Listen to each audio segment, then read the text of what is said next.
Hello, everyone, and welcome to another edition of the Style and Vibes podcast with yours truly. If you are new here, welcome to the family. If you are returning, welcome back, family. And today it is a solo episode, and I think it being Women's History Month, I wanted to honor the women in reggae and dancehall, as I always do, but I think giving a special episode to a list that I had created last year, actually. I did a listicle article on styleandvibes.com. Of course, I'll share it in the show notes. And the article is called Women in Reggae and Dancehall Who Made an Impact. So, when you talk about reggae and dancehall history, the men, of course, often dominate from Uroy to Toots to Cartel and Movado.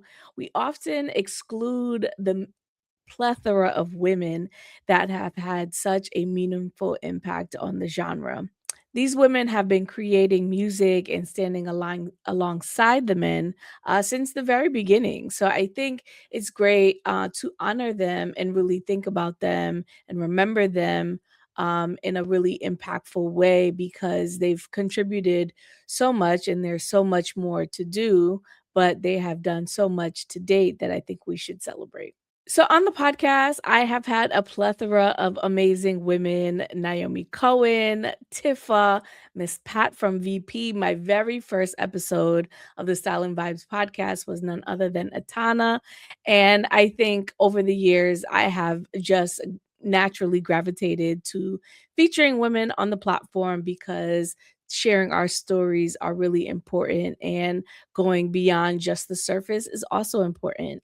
I've also done episodes around women and the perception of women in dancehall and reggae, and the misconception that there can only be one woman. I think there are so many talented women who make music, yet we find ourselves kind of fussing over maybe one, two, or maybe just a handful. The notion that only one woman can run things is crazy to me because there are so many different talented women across all different genres, and men can kind of compete without being pitted against one another unless it's like a direct lyrical beef or they have personal feuds. But I kind of feel like when it comes to women, we have to pick a side for whatever reason.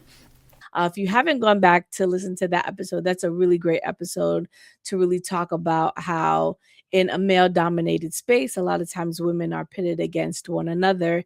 And the idea that more than one can really run the place is really a concept that I think is a little false because plenty of people, we have plenty of artists, so I don't think that one person needs to be the most dominant. Of course, a few definitely surface, but that doesn't have to be the case. And I remember, a time when, a lot of the women were bubbling around the same time in multiple parts of, my journey in listening to the music genre. So I think it's important to really highlight the women, not only from historical references, but the women who are coming up and doing music today. I was recently at an event called Pass the Ox with Taurus Riley and hosted by our good friend Chris Williams of Where It's At magazine. And he asked a question about reggae and what reggae needs. And he said two things that were really that really stuck out to me, and I really love the way that he answered this question. What does reggae need? He said, reggae don't need nothing, and I'm paraphrasing. He said, reggae don't need nothing, it really just need the awareness and keep driving the awareness, which I agree. But he said, I also do think, he wanted to spotlight the women. He said, the women are doing such a great job that I think that they need more shine. So I'm really proud to be a place that women are really respected and thrive on the media platform and on the podcast. So while this is a roundup of the listicle itself and really talking about that, I'm really proud of the legacy around just being able to feature women not just on the music scene but behind the business as well. And so I give thanks to all of you who are listening, and I think you're gonna really like this episode. So just buckle in and settle in and make we do the thing.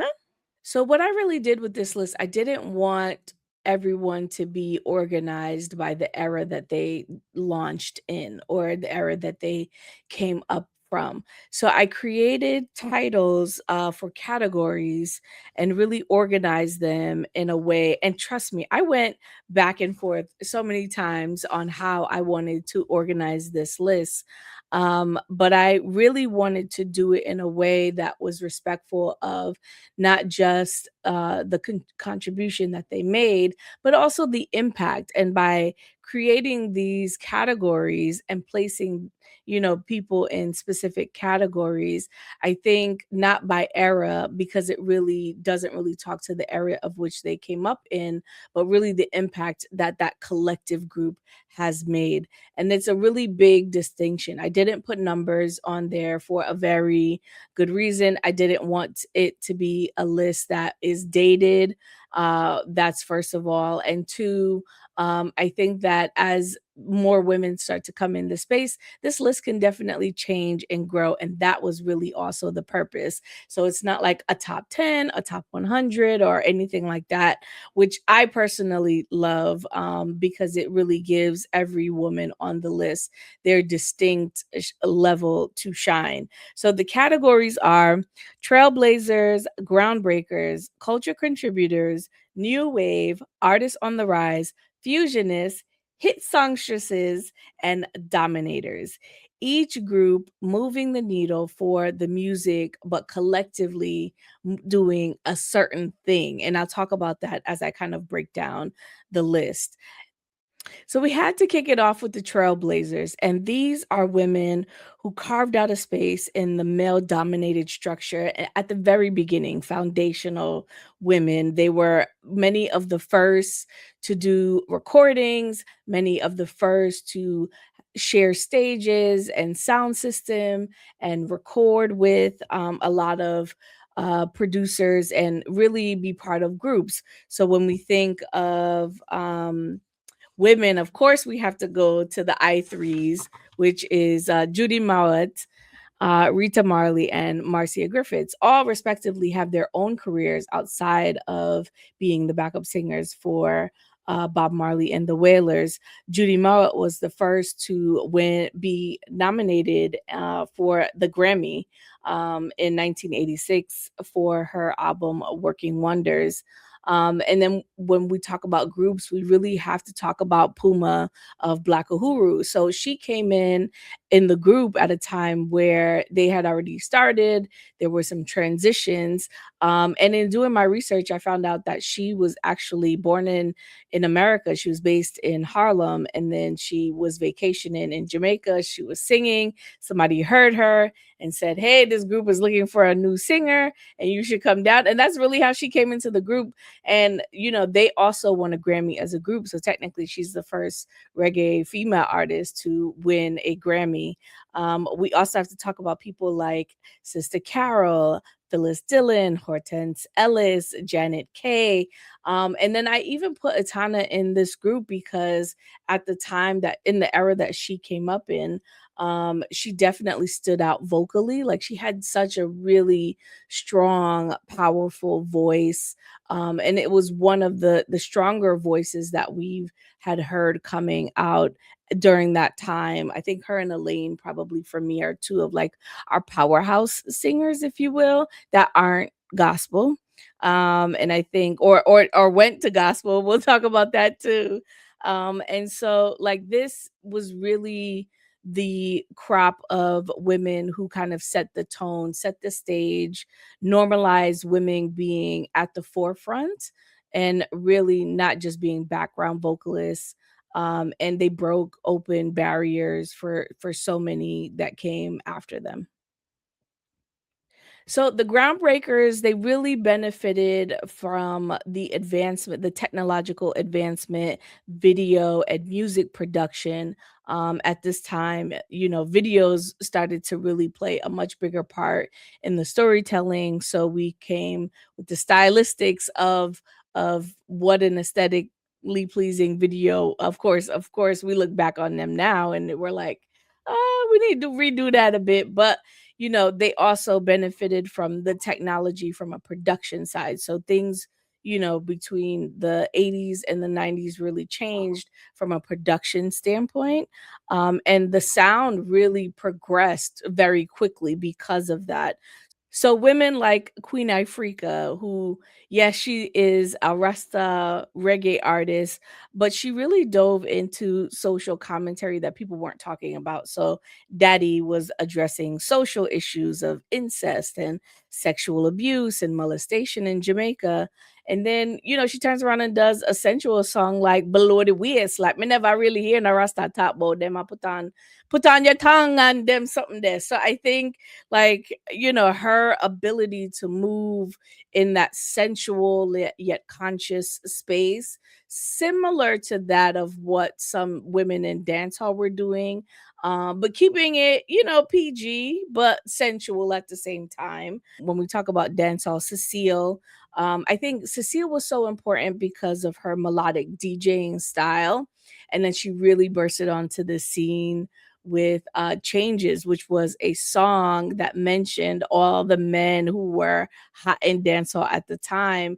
And I think it really, at the time, solidified her as like a competitor against the men, because the men, there were so many different reactions and counteraction. Elephant Man had a song, Beatty Man mentions it on the same rhythm. So it was nice to kind of see that kind of playfulness happening on one rhythm, and they were kind of sharing that space. So nothing more than producer hear the song with Cecile and make everybody else hear it, and them have a counteraction to that. So I think that not only that, but she's done so many other songs between dancehall and reggae, touring in Kenya.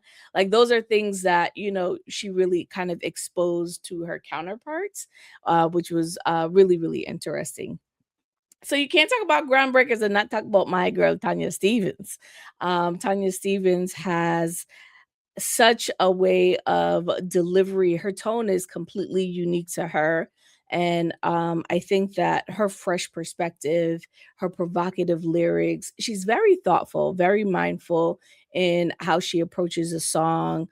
Even when she performs them to this day, she definitely has the crowd going in terms of just interacting in between those songs. So her stage presence is really, really exciting to watch, because not only does her catalog, which includes Goggle, Handle the Ride, These Streets, It's a Pity, and her album Gangsta Blues, to me, it kind of likens the essence of like a Lauryn Hill's Miseducation of Lauryn Hill. It's that album that I go back to quite often just to listen to right through and through as it is. And there's not a lot of albums in reggae and dancehall, particularly more so on the dancehall side. I think there's not a lot of albums that I really go back to that really fuse those two very well. And she does such a great job. And then we have to talk about like the dancehall Dolly's them. I mean, Tifa was an it girl. I mean, she was everywhere when she came out with Spell Out. And then you have like just watching her career blossom over the years in terms of her delivery, her ability to write for other people. And then even early on when she teamed up with Natalie Storm and Timberly, and they had a short-lived group called TNT produced by Ward 21. I think Tifa has just done so many interesting and fun things, and lyrically she just can hold her own. And I think she's so underrated in so many circles, just because there's such a plethora of talent, but like wittiness from a lyrical perspective, energetic from a performance perspective. I want to tell you, confident and engaging. Like, she's just really, really an it girl for me when I think of dancehall. And of course, Maka Diamond. Like, I think a lot of people, think of Maka, and they, of course, you hear Bonim, but she had a career a little earlier on, and I think her storyline is really a testament to when it's your time. And she often talks about the ageism in dance hall and how she is perceived. And she also really doesn't care, and she just does what she does. And I really enjoy that about her personality. But she also has the catalog to kind of back it up, because Bonim can still play, and every woman I got sing out that song there. Die die, I got still play. You done already? Hula hoop, everybody I got do the hula hoop. Money, everybody knows say Maka the money, yeah. Money, yeah, that is Maka. So big up yourself, Maka Diamond. And then last, and there actually are a few more in these categories. So I'm just kind of highlighting the careers of some of them within this category. Sasha, I have to mention Sasha because I know she's doing gospel now and she's no longer on the in the dance hall space, but Sexy Body on the most one of the most popular rhythms of dance hall produced by Tony Kelly, the bookshelf rhythm. It peaked on Billboard at number 78 on the Billboard hip hop and R&B charts. She did a Spanish remix with Evie Queen. And what I like, the reaction that that song had in the reggaeton community was, it was a big deal because it was the first time that we had it was one of the first times that we had seen a collaboration from a dance hall reggae artist and a reggaeton artist. And so I thought that that would, what I thought would have happened afterwards, it didn't happen. But what I thought would have happened after is that we would have seen more Spanish language artists on Jamaican dance hall rhythms. Like, we all know the history of reggaeton. That's not what this episode is about. But I think if there were more collaborations with reggaeton artists spawning from not just this rhythm, but other rhythms, what could that have looked like now? And as we've seen the explosion of reggaeton and what has happened with the genre and what is still happening with the genre, it would have been an interesting sight to see. But that's what I truly thought was going to happen. I thought we were going to see a lot more artists collaborate. However, reggae and dancehall tend to do really well in Spanish language countries. So there is particularly in South America and across the Caribbean. And here when there are parties where it is mixed genre, like, the sound still carries. And Sexy Body is definitely one of the songs that kind of really bridge that cultural connection between the two genres.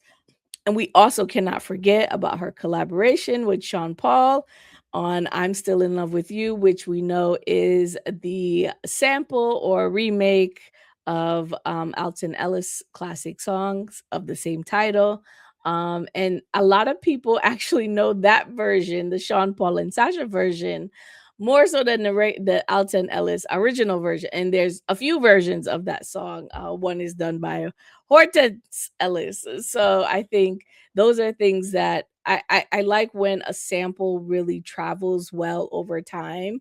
So I think it's okay that, people recognize the song and then you can kind of go back and get the history on it. That is the groundbreakers. And those are some of the women that I included on that list. So culture contributors was actually the longest list that I had. These are artists that deepen the cultural dimensions of reggae and dancehall and kind of bent the space a little bit, if you will. They contributed to the music not just because of their existence, but they kind of changed the style, particularly in dancehall. I think there was this like explosion of women in dancehall in a particular time and era, because of the digital accessibility and things like of that I was talking about. So we saw the rise of so many women, like, Aishana, Dovey Magnum, I mean Jay Capri, Samantha J, Elaine, Statius, Pampute, the Angel, and like, these are women that have collaborated with one another. They've done a lot of features with male artists, particularly like J. Capri in terms of like her distinct style. And then, she passed away really early. But you also have to give it up to the idea, like what happened in this time from a dancehall perspective.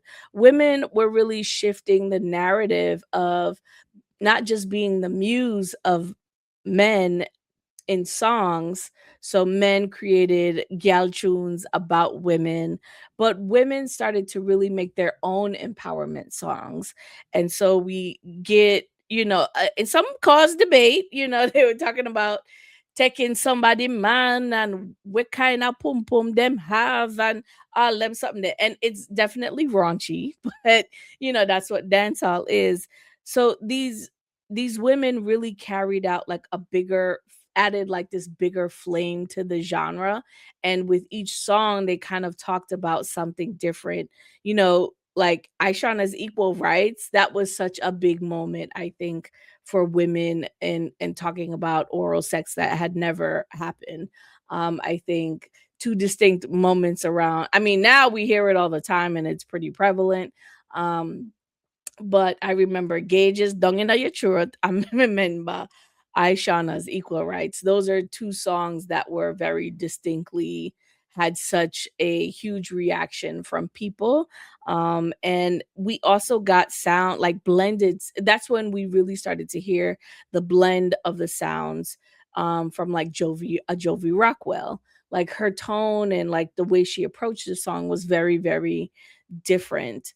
And like I said, a lot of these women, they could have been in different categories. But I think I got a good list of them as they are.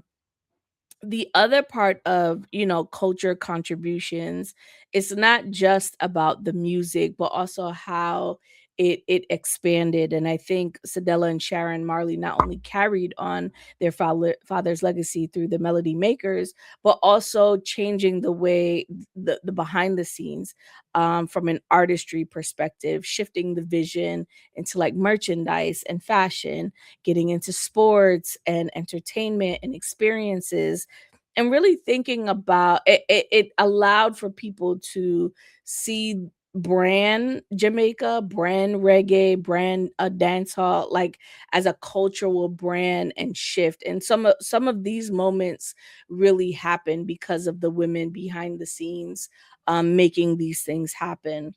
I think the other part of the culture shifters and the other part of the culture contributors is really the dancers. Like, I think we distinctly remember 3 women, at least in my opinion. I distinctly remember 3 women from a dancer perspective. Carlene, Kiva, and Rebel.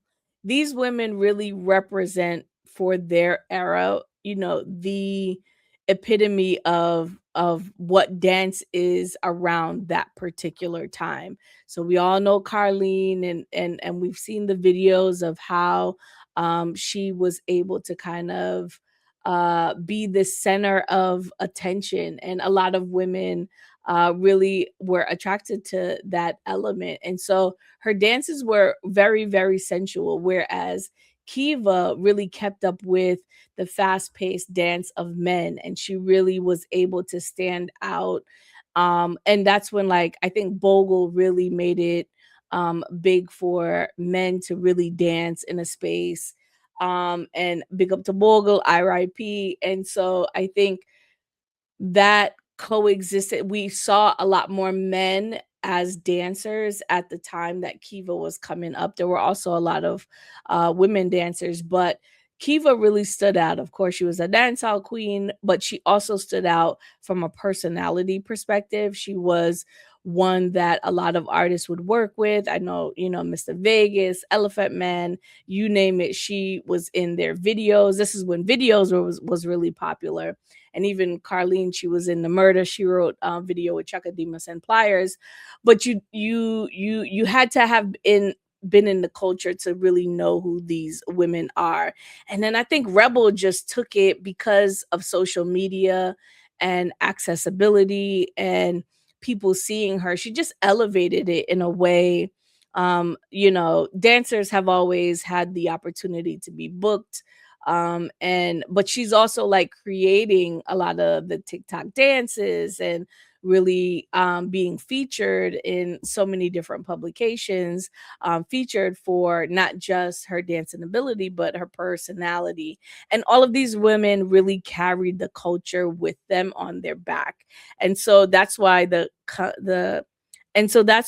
culture contributors list is so long. There's so many more women who I didn't even get to, so make sure you check out the list on Style and Vibes.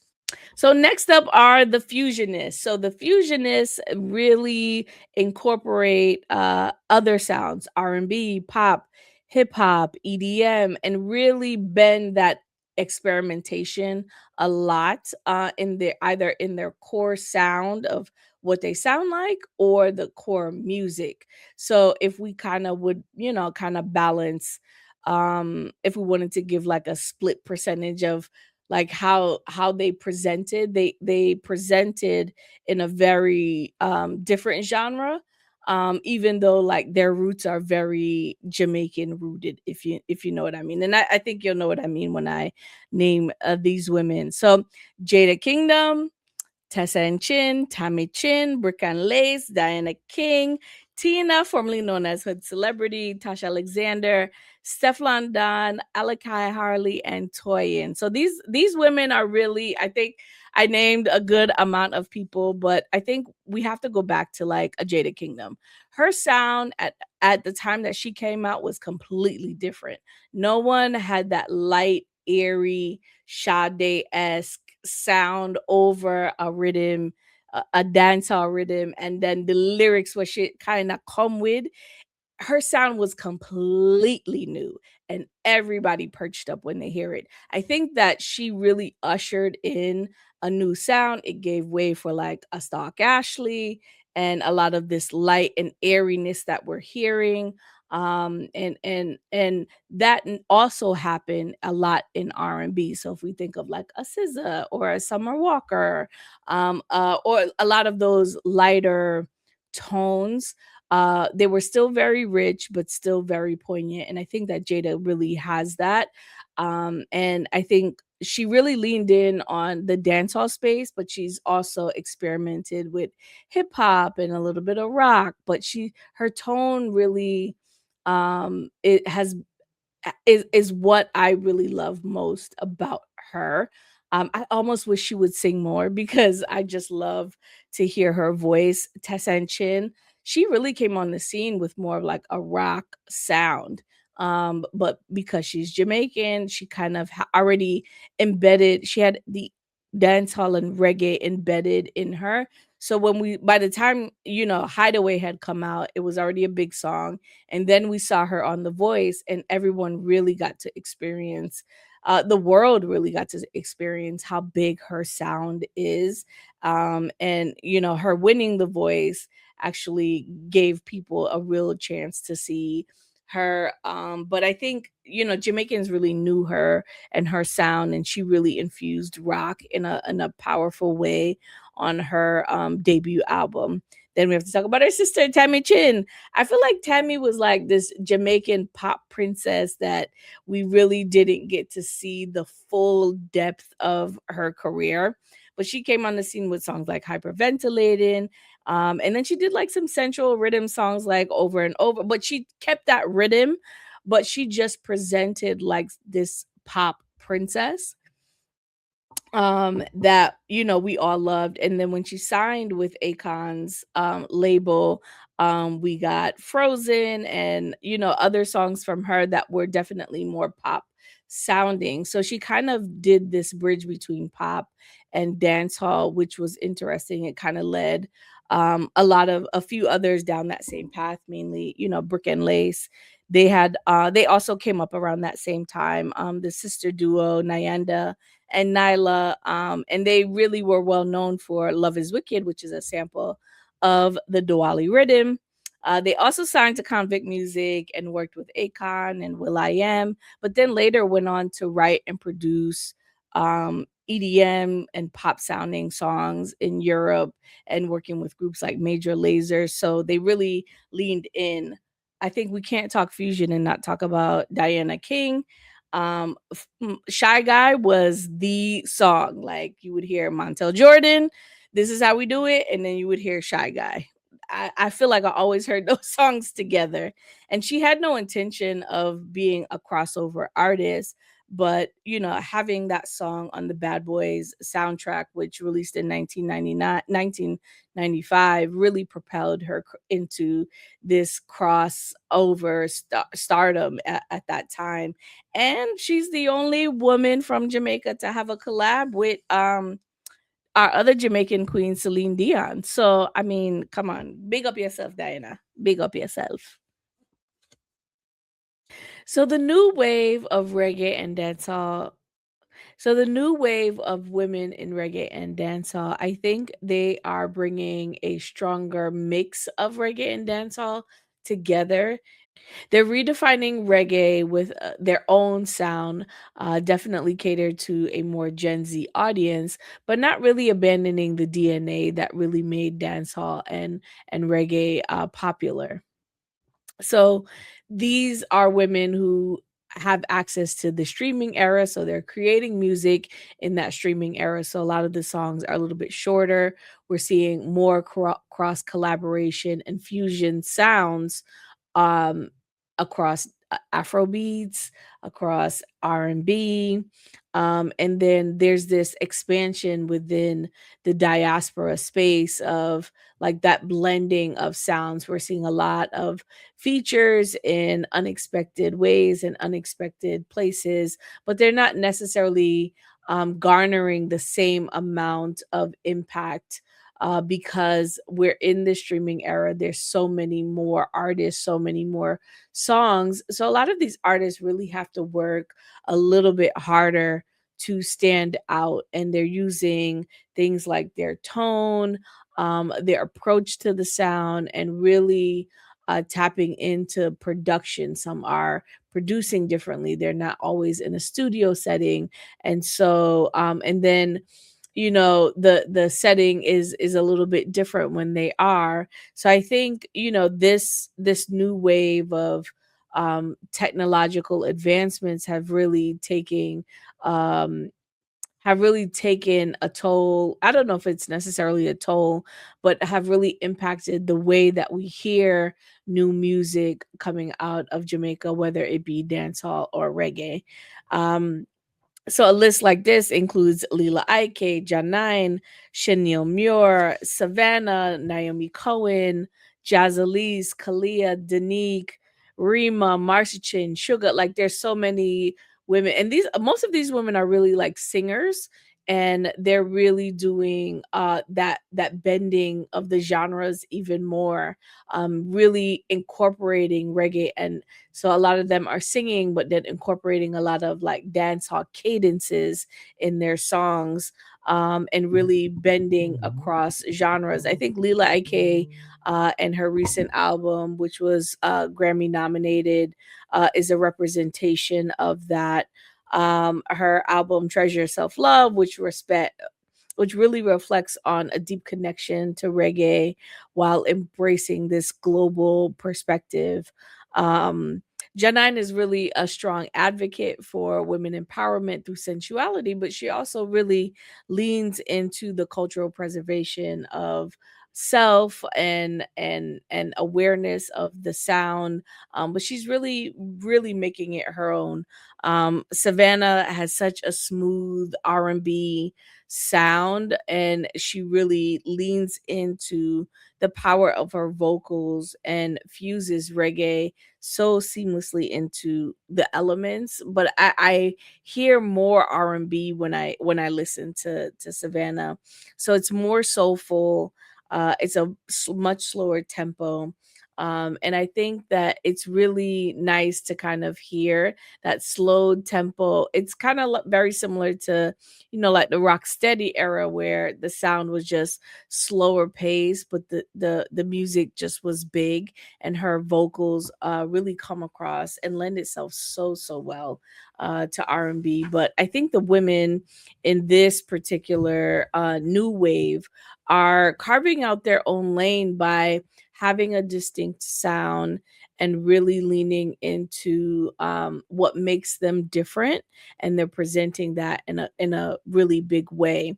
And it makes the list of like artists on the rise so much easier because they are also looking to this new wave, because they kind of came up listening to women and predecessors in the space.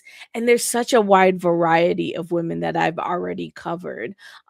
So as a lineage stock, Ashley, Yeza, Jane McGizmo, Nardia, Mothersill, I really really love her tone. So they're leaning into that new wave and kind of elevating themselves. Joby J, oh my gosh, I really love how they're kind of keeping that new wave going, but really incorporating a lot of the traditional sounds. Again, the bending it and the creativity is really distinct to Jamaica and reggae and to dancehall specifically, but it sounds so modern and so different than something from the early 2000s or the 90s. It's not super rhythm based, but more production of the song based.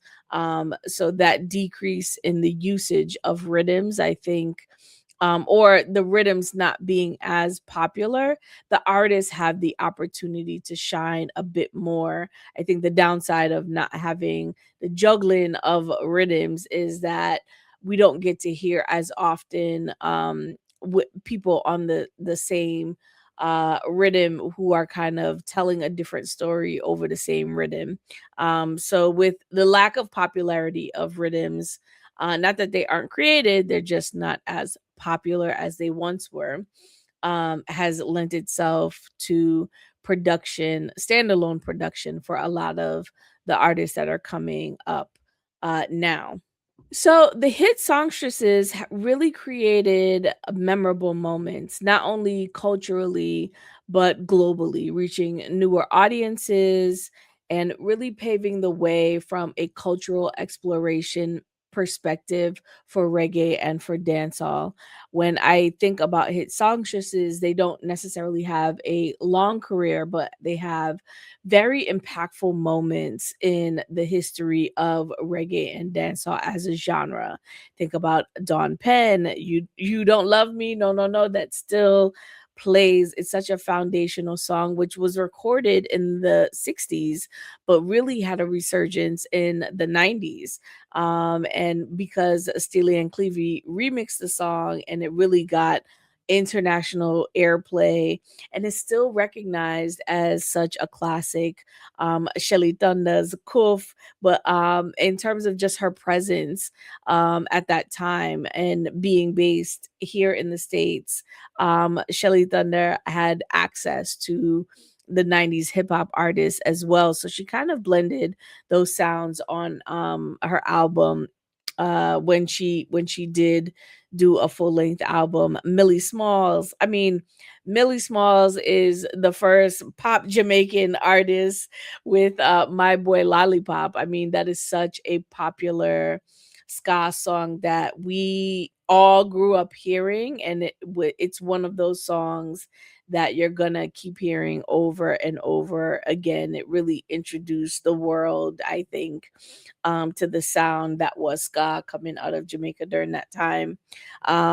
Sophia George's hit "Girly Girly," of course, being based in the UK, it had such a impactful presence. Lucy Lou and Mishuan, also based in the UK, with "Rich Girl," which was later sampled by Gwen Stefani.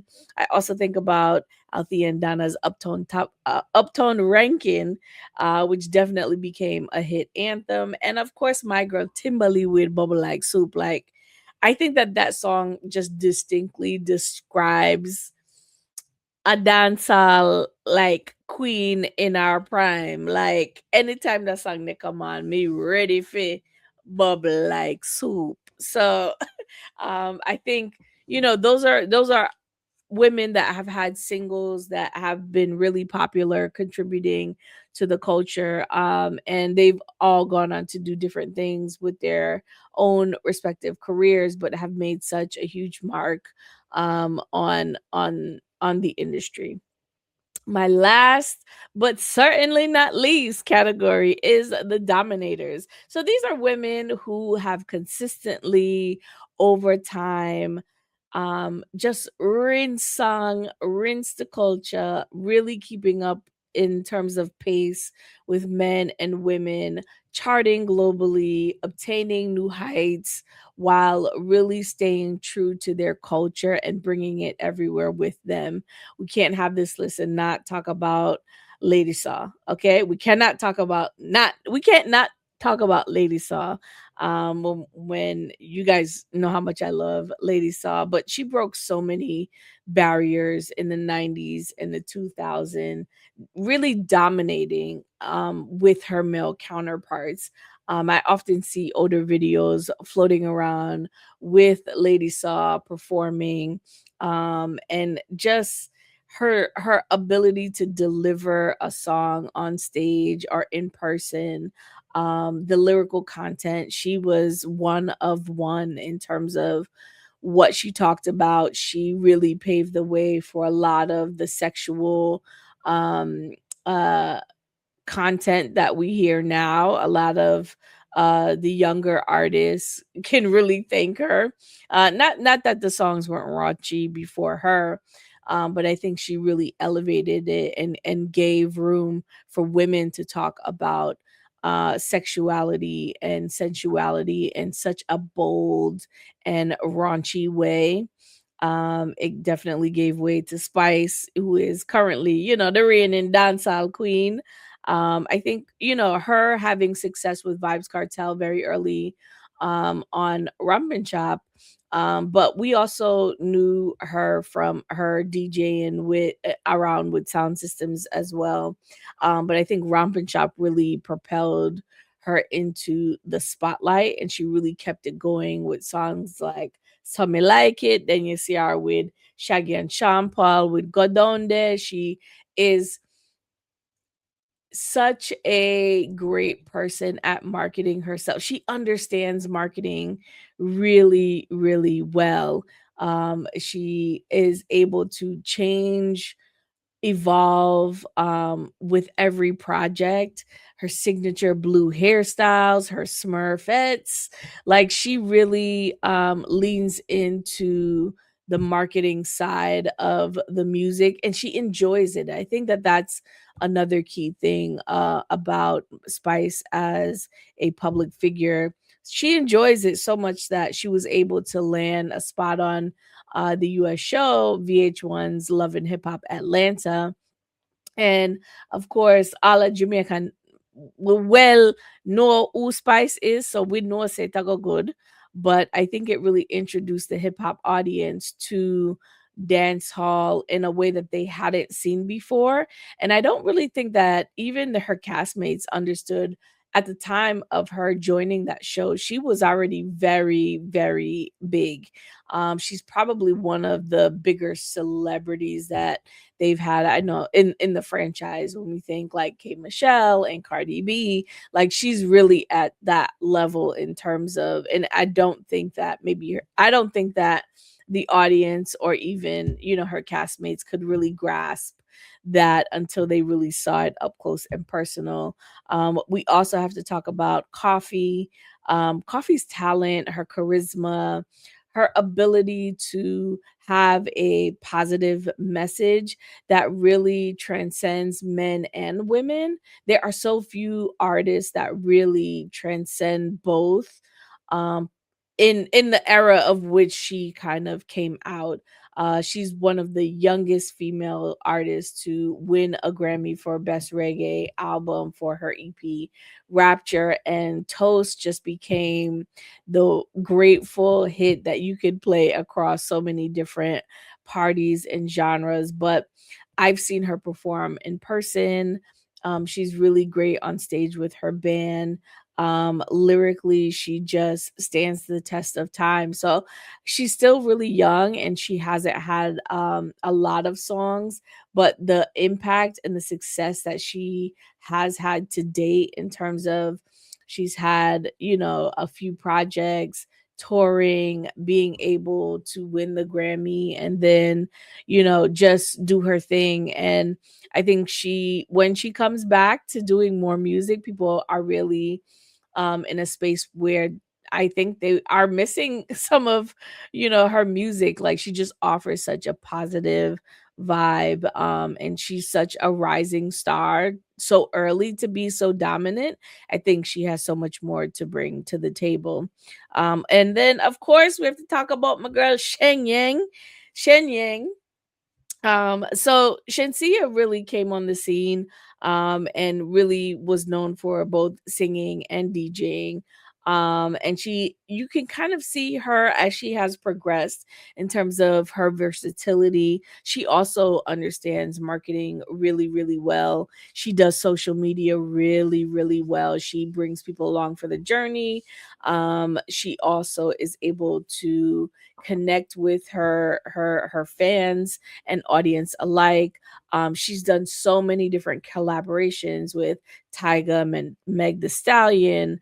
And then she really has, and she's toured with Janae Aiko. She's doing songs with Cartel. She had one with Ludi, and now they're working together again. And she's had such a long, it feels like a long career already in terms of a catalog, because she can definitely hold her own on a performance base. But I also think that she knows she has more in the bag. And I feel like with her, she's kind of peeling off the onion layer with each project, and you're starting to kind of really see her. She always does really, really well when she leans into her dancehall side that really made her popular on songs like Trending Gal, Side Chick Song, or, Sheng Yang Anthem. But she does really well with those types of songs, but she's not afraid to experiment. She's done songs with Mariah Carey, Kanye West, like, you name it, she's been able to do it. And so I think she is kind of continuing to grow, but she's had such a dominant career in terms of a space. Yes, she signed with different labels, but I think her success, I think we still have more in terms of the best being ahead of her. I think these dominators are really consistent. Me no know what me I do. Cause me not even talk about Patra.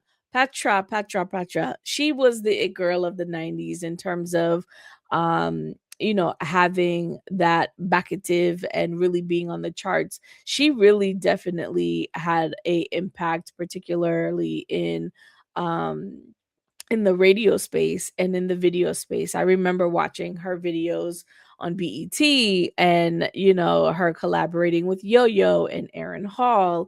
Like, those are very distinct. And then doing a remake of Grace Jones's Pull Up to My Bumper. Like, those were crossover songs that played in hip hop and R&B party settings. And I remember distinctly hearing those songs on radio. I know she went a little bit quiet, but like her career in the 90s, again, Patra was the it girl, really dominating from a sound perspective. She was everywhere. And people really wanted to see her, work with her. And I think that that's really, really cool. And then we saw a resurgence of her with DJ Cassidy's Pass the Mic, which she did that. And so people were excited to see her. She did a few new songs, part as well as did a song with Yeza. She is also on Ike's album because she sampled Romantic Call. And so she has credits there. And then we saw her in Get Millie Black acting. And so, to see her progress and really have this resurgence really makes her a dominator. So that's it for my categories. I again encourage you to read the article, so it kind of highlights all of the women that I didn't get to mention. And of course, as the list grows, I'll continue to add to it and to change it. But I think that it's important that we stop to highlight the women in a big way, continue to support their music, stream their music, buy, and really continue to engage. One thing about the women in this space is they're really good about connecting with their audience. They're very cognizant of that. And they are really into being able to market themselves really well. So I don't think that there is one woman or one person really carrying the torch. I think collectively they all are, and they will kind of continue to grow and keep the reggae and dancehall cultural connections through their music, even as they're making their own sounds. So as I'm closing out this episode, I think I really wanted to put a stake in the ground. Women have never been the side note or the side chick of reggae or dancehall. They have been narrating, they have been disrupting, they have been storytelling, they have been holding up the culture just as much as the men. So we need to highlight these women, celebrate them, and continue to support them. Until next time, later, my peeps. Thanks for listening to the latest episode of the Style and Vibes podcast. If you like what you hear, and I know you do, share it with your friends and family. If you want more, make sure you visit styleandvibes.com and follow us on our social channels, Twitter and Instagram at Style and Vibes. Until next time, later, my peeps.